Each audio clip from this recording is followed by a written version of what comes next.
आमच्या चॅनलवर नवीन असाल तर चॅनलला नक्की सबस्क्राईब करा, म्हणजे तुम्हाला मालिकेचे नवनवीन एपिसोड सर्वात अगोदर पाहायला मिळतील.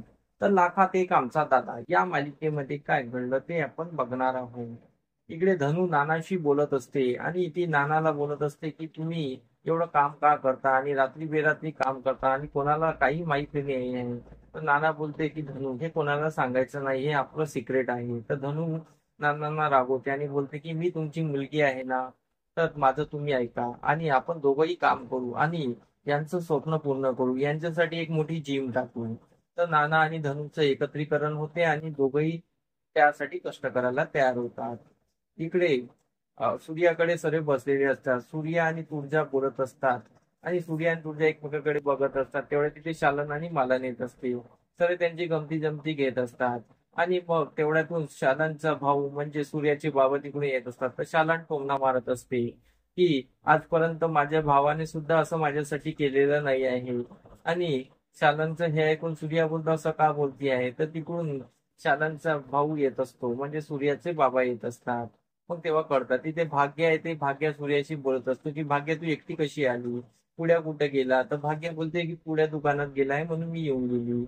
आणि इकडे यांचं बोलणं झालेलं असतं. इकडे तेजू घरी असते. तेजूचं काळजी म्हणून इकडे डॅडी त्याच्यासाठी बदामाचं दूध वगैरे घेऊन आलेले असतात, बदाम घेऊन आलेले असतात.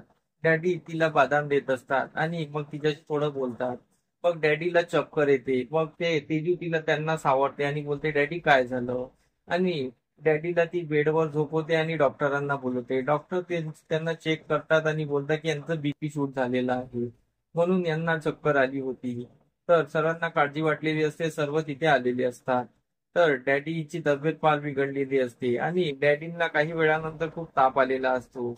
तर शत्रू त्यांना चेक करतो तर खूप ताप आलेला असतो आणि मग हे तेजूलाही कळते. तर इकडे सूर्याच्या घरी सर्व मजेत असतात आणि सूर्या भाग्याला घेऊन दुसऱ्या दिवशी निघत असतो. तर तेवढ्यात तिथे तेजूचा कॉल येत असतो आणि तेजू डॅडीच्या बद्दल सर्व सांगत असते. पण सूर्या बोलतो की तू काही काळजी करायची गरज नाही आहे.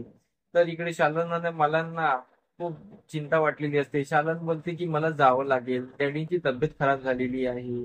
तर इकडे सूर्या बोलतो तू टेन्शन घेऊ नको आणि तू कुठे जाऊ नको, तू माहेरवाशीन आलेली आहे, इथेच थांब, मी जाऊन बघतो जे काही आहे. तर शालन बोलते नाही मला जावं लागेल. पण सूर्या तिला समजावत असतो. तर सूर्याचं समजावणं की शालन ऐकून घेत असते. इकडे डॅडीचा प्लॅन असतो की आपण तब्येत खराब झाली की शालन आणि मालन घरी येणारच, असा त्यांचा हा हुबेहूब प्लॅन असतो. इकडे सरनू आता त्याच्या घरी प्रसादसाठी पाहुणे बोलवले असतात, त्याच्या लग्नाची तयारी करण्यासाठी. कारण तो 25 वर्षानंतर ही अट असते की त्याचं लग्न झाले की त्याची प्रॉपर्टी त्याच्या नावावर होईल आणि त्याच्या बायको आणि त्याचे अधिकार असतील. म्हणून सरनोबत हे प्रसादचं लग्न करायला तयार झालेले असतात. प्रसादसाठी मुलगी आलेली असते बघण्यासाठी, पण ती खूप एज्युकेटेड असते आणि हा प्रसादला इंग्लिश सुद्धा बोलता येत नाही.